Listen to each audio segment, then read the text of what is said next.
programa Bíblia no meu dia a dia e é muito bom ter você, é muito bom juntos fazermos a Lexio Divina, a leitura orante da Palavra de Deus.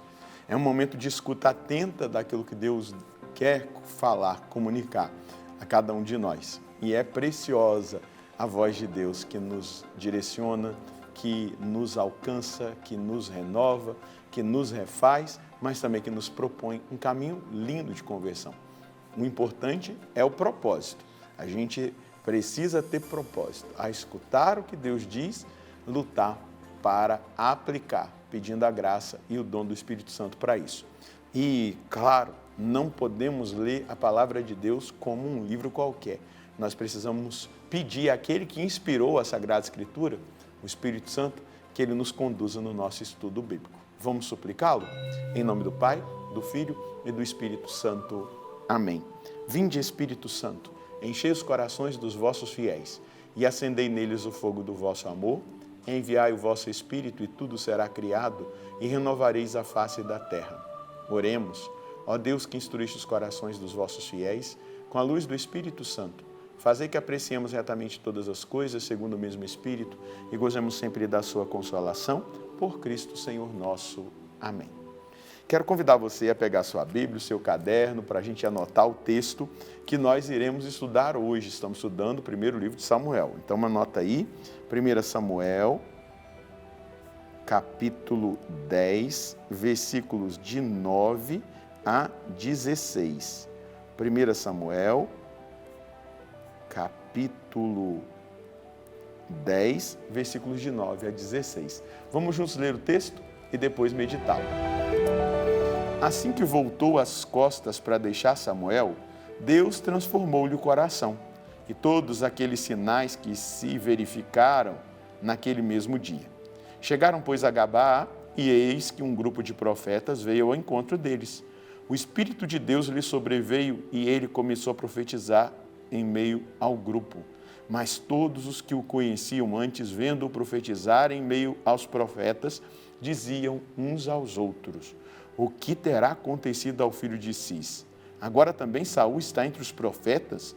Alguém do lugar acrescentou: e o pai deles? Quem é? Daí vem o ditado: agora também Saul está entre os profetas? Quando parou de profetizar, voltou a Gabaa. Seu tio perguntou a ele e ao criado: aonde fostes? Saul respondeu: buscar as jumentas. Como não as encontramos, fomos a Samuel. Disse-lhes então seu tio: conta-me o que Samuel te disse. E Saul disse ao tio: ele nos disse que as jumentas tinham sido encontradas, mas não falou nada do que Samuel tinha dito a respeito da realeza. Já começamos a perceber o agir de Deus na vida de Saul. É claro, ele precisa ser visto. Deus quer mostrar que existe uma escolha. E qual foi a forma de Deus mostrar essa escolha? Dando a ele a possibilidade de profetizar. Veja só, quando ele vira as costas e sai da presença de Samuel, a palavra diz que ele foi transformado, uma transformação interior profunda, lá na realidade mais íntima do coração de Saul. Uma transformação ontológica, uma mudança, no coração, mas era uma mudança espiritual. Então, o Espírito Santo, ele atua na intimidade da pessoa, capacitando para a missão. É o que acontece agora com Saul. Ele passa por essa transformação. Quando nós nos encontramos com Jesus, quando nós experimentamos a graça do derramamento do Espírito Santo, do batismo no Espírito Santo na nossa vida, nós percebemos exatamente uma mudança no nosso coração profunda. E isso aconteceu comigo há 30 anos atrás. Se você se abrir agora, vai acontecer também com você. Se você se disponibilizar a encontrar-se com o Senhor, nesse momento, dizer: Senhor, muda a minha vida, eu te aceito como único Senhor da minha vida, me unja com o seu Espírito Santo, muda todo o meu viver, o meu pensar, o meu sentir, o meu agir, tudo que eu sou. Você vai perceber, uma transformação profunda vai acontecer. Mas aqui nós estamos vendo também uma realidade importante de ser contemplada, que é uma realidade institucional. Saul é escolhido para ser rei em Israel. Então, todo esse processo se dá também dentro dessa dinâmica. E quando ele participa ali do êxtase profético, ele vai causar espanto no meio do povo. Por quê? Ele nunca esteve entre os profetas. Todo mundo conhecia o pai de Saul, Cis, não é verdade? E agora ele começa a profetizar. Ele não era conhecido por ser profeta. Ele não era conhecido por ser profeta, mas Deus age fora das expectativas humanas. Então, por que Deus age, nesse caso, dentro dessa dinâmica de expor Saul entre os profetas, quebrando ali qualquer expectativa humana? Exatamente porque Deus quer mostrar que está com Saul. E a partir de agora ele estará diante do que é confiado a ele. Então Deus vai confirmando, Deus vai fazendo, não é? Agora, é importante a gente perceber algo. No Antigo Testamento, o Espírito Santo não agia de modo permanente.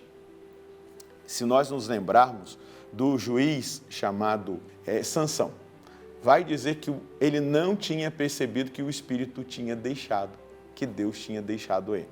Então, isso demonstra exatamente que o Espírito vinha sobre alguém, o Espírito Santo, para uma missão, mas ele poderia ser retirado quando acabasse aquela missão. Isso nós vamos ver um pouquinho mais para frente no texto de Samuel, quando Deus vai falar com Samuel: olha, Saul não é mais aí, eu tirei a unção dele. Não é? A ação do Espírito Santo para de atuar na vida de Saul, mas vamos ver lá para frente. É fundamental que nós percebamos já no Novo Testamento, não. A ação do Espírito é permanente. Por isso que Jesus vai dizer: eu preciso ir para que venha o Paráclito, para que venha o Espírito Santo, para que ele possa ungir vocês, capacitar vocês. Aí a presença do Espírito já é permanente. Então, Saul, quando ele encontra com o tio dele, ele fala das jumentas, mas ele não fala da unção. Ele não fala de nada que Samuel entregou a ele. Isso pode significar humildade, pode significar temor, mas também pode significar insegurança ou imaturidade espiritual diante do chamado. Até mesmo, deixa eu dizer uma coisa, um orgulho escondido. Porque o orgulho, muitas vezes, ele se manifesta quando a gente se impõe: eu sou, ou, ao mesmo tempo, um orgulho disfarçado quando eu me sinto incapaz, né? Porque eu estou colocando a confiança em mim mesmo, não estou colocando a confiança em Deus. Então, Saul aqui, ele não apresenta ao tio a questão da unção, da escolha real. Ele fica quieto, só fala das jumentas. Então, pode ser uma prudência, um temor de Deus? Pode. Mas também uma imaturidade espiritual, uma dificuldade de aceitar o chamado, de acreditar naquilo que Deus estava fazendo, de confiar em si mesmo, e confiando em si mesmo, ele desconfia de algo tão grande que é entregue a ele. A gente também tem que perceber que muitas vezes nós agimos dessa maneira: mas tem gente melhor, e aí começa a dar desculpa, começa a se esconder. Isso pode ter acontecido aqui com o Saul. Mas vamos lá. Quais as realidades que nós podemos constatar aqui nesse texto? Deus transforma o coração antes de entregar a missão. A missão, ele transforma o coração. É assim que Deus faz. E o modus operandi de Deus continua o mesmo. Nós só precisamos confiar nele. Depois, o Espírito Santo nos prepara para o que virá. Né? A profecia, ela não é um privilégio, ela é uma graça. Todos nós somos chamados a ser profetas. Ao mesmo tempo, Deus pode nos surpreender com dons que nós não pedimos. Eu me lembro uma vez de um sacerdote que era avesso à renovação carismática católica, e ele, por graça de Deus, né, diante de uma experiência que nós vivíamos, ele foi batizado no Espírito Santo e Deus começou a manifestar dons na vida dele. E um dia ele falou: eu não pedi isso para Deus, mas Deus é Deus, ele dá o que ele quer, não é verdade? E aqui a gente pode perceber exatamente isso. Muitas vezes nós somos surpreendidos com os dons que nós não pedimos a Deus, né? E aqui, para concluir, o que Deus faz, ele age muitas vezes com os improváveis e através dos improváveis, e ele surpreende o orgulho, a vaidade, a soberba, a visão meramente humana, os sentimentos meramente humanos. Ele usa os improváveis, pessoas que não seriam escolhidas para serem canais do Espírito Santo, não seriam escolhidas por homens, mas são escolhidas por Deus. Qual é a mensagem que nós podemos colher do texto que nós estudamos? Deus sempre surpreende nas suas escolhas e capacitação dos escolhidos. Ele não vê como os homens veem. O Senhor sempre vai além da limitada capacidade humana de enxergar e discernir. Ao escolher um improvável, Ele o capacita com seus dons e graças para o exercício vocacional e da escolha divina. A nós cabe confiar e deixar que a graça de Deus nos conduza. Não devemos temer, não devemos ficar de falsa humildade ou até mesmo dando desculpas. O que nós precisamos é acolher o chamado e acreditar que a capacitação, os dons e todas as graças vêm do Senhor. Vamos rezar? Senhor, obrigado. Obrigado por ser esse Deus que enxerga o que nem eu mesmo consigo enxergar de mim mesmo. Obrigado porque o Senhor olha de uma forma tão profunda para mim e vê o que eu não consigo ver de características de capacitação em mim.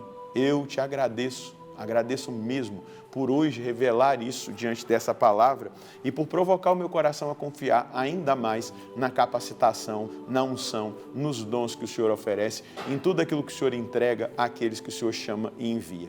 Eu só posso dizer ao Senhor, obrigado. E eu sei que hoje a sua palavra alcança muitos corações que talvez duvidosos por conta de tantas circunstâncias e situações possam desconfiar da eleição, do chamado, da escolha.